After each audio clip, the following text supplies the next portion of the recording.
paint a picture of how big this is, and kind of use this analogy to kind of put it in perspective.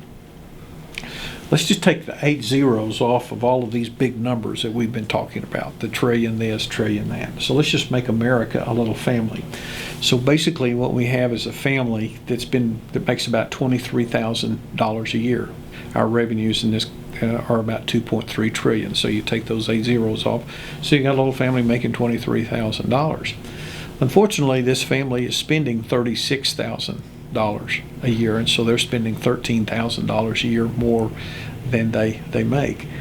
And they just got their credit card statement this month, and they found out that they owe $150,000. So obviously the family making $23,000 a year that owes $150,000 on their credit card, spending $13,000 more a year than they're making, is not going to stay solvent very long. And so they went to freecreditscore.com and found out that their FICO score had been lowered, and as our bond rating has been lowered.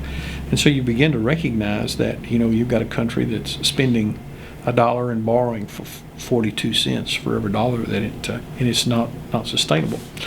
And so I think one of the things that what's going to happen, whether it'll happen in this election cycle or not, is that we're going to have to begin to get people to recognize the size and the scope of this problem, because they would tell you, if you show them that little analogy, they would tell you that the future of that little family is not very promising. Well, we don't want the future for America but not to be promising for our children and our grandchildren.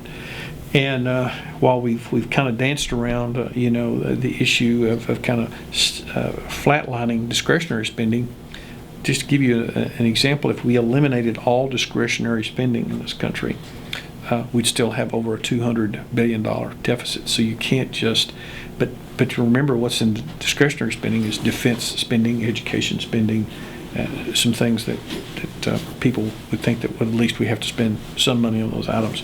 So I think the budget issue will be, as you know, I think on January the 24th will be the President's State of the Union message. What'll be important about that is he'll hopefully lay out the framework of what the President's plan is to do this. And what we do know is that the President's plan has been to basically increase taxes as a way to address this, with some emphasis on cutting spending, but much more emphasis on raising taxes.